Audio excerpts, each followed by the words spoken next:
Have you ever felt trapped in a cycle of suffering that never seems to end? Do you ever wonder whether there is a deeper way to break free from the pain, not just temporarily, but permanently? Welcome back to the channel. I'm truly honored you're here with us today. In this video, we are going to explore a profound teaching that has the power to transform not only your life but your entire karmic trajectory. This is not just about managing stress or finding peace for a moment. This is about liberation, real, deep, and lasting. And it starts with something so simple, yet so powerful, a vow. But not just any vow. A vow made from the very core of your suffering. A vow so sincere that it reshapes your thoughts, actions, and destiny. A vow not for yourself alone, but for all beings caught in the same pain. Let's begin with the question that many spiritual seekers quietly carry in their hearts. Why does suffering persist, even for those who practice diligently? We chant, we meditate, we try to be good, and yet life continues to bring pain, loss, disappointment, and sometimes overwhelming darkness. The answer lies in the nature of karma and the depth of intention. Karma, as taught by the Buddha, is not punishment. It is simply the law of cause and effect. What we experience is not arbitrary, it is the unfolding of seeds we've planted, sometimes long ago, and while practice helps purify these seeds, intention is what determines the kind of seeds we plant now. Most people live reactive life. They wish for happiness, they try to avoid pain. But wishing is not enough. Hoping is not enough. What transforms karma is vow, deliberate, heartfelt, unwavering vow. Master practitioners throughout history have spoken of the power of vows. One vow in particular, often overlooked by casual practitioners, is the vow to be reborn in the Pure Land, not out of fear, but out of aspiration. The Pure Land, or the realm of Amitabha Buddha, is not just a paradise. It is a realm designed for uninterrupted practice, free from the distractions and confusions of this world. But even if you don't believe in the literal Pure Land, the spirit of the vow remains deeply transformative. Because at its heart, the vow says this: I do not seek escape for myself alone. I seek awakening for all, and even if I must walk through fire to serve others, I will walk it with compassion. This kind of vow pierces through karmic chains like a blade of light. Let me tell you a story. There was once a woman who had suffered deeply abandonment, betrayal, illness, and years of spiritual dryness. She had every reason to give up.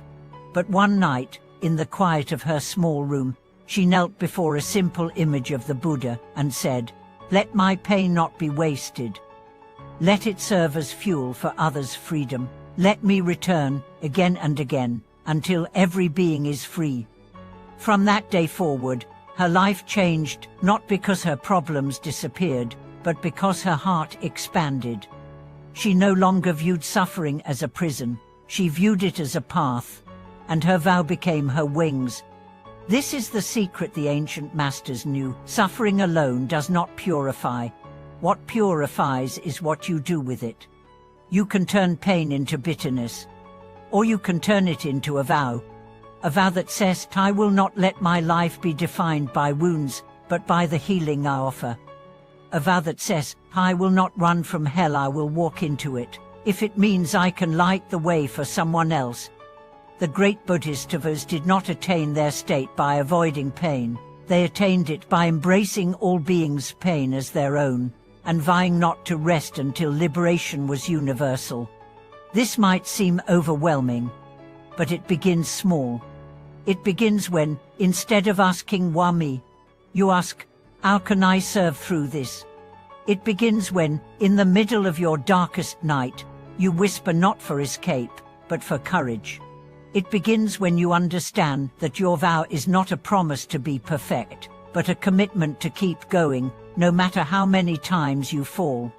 And when you make such a vow, the universe shifts, not instantly, not magically, but inevitably.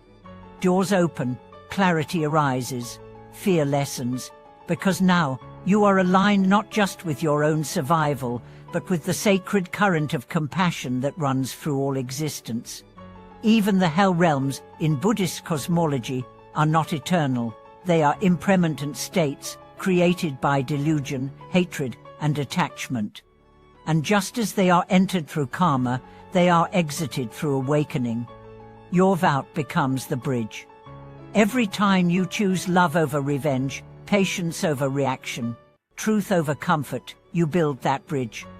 Every time you chant with tears, every time you serve when tired, every time you listen instead of judge, you widen that bridge. And not just for yourself, for everyone. Because your vow is not just your own, it becomes a beacon. There are beings we cannot see, wandering spirits, lost souls, ancestors in pain. Your vow shines like a lighthouse in the fog, calling them home. Your practice becomes their refuge. Your sincerity becomes their strength. And even in this life, your vow radiates. People around you begin to change, not because you preach, but because you embody. Children feel safer, strangers feel seen, enemies feel softened. This is the power of a single, sacred vow. But how do you make such a vow? You make it honestly. You make it from the broken places. You make it not because you feel strong, but because you are tired of pretending not to care. Here is one you can say, right now. Whatever suffering I face, may it open my heart. Whatever darkness I walk through, may it light the path for others. I vow to return, again and again, until all beings are free. Say it slowly, feel it, let it break you open, and then live it, not with perfection, but with presence. If this teaching spoke to you, share in the comments what vow you feel called to make. Let us witness each other. Let us strengthen each other. Like this video, subscribe to the channel, and send it to someone who needs to remember that even in suffering, there is purpose. Thank you for watching this video. See you in the next one.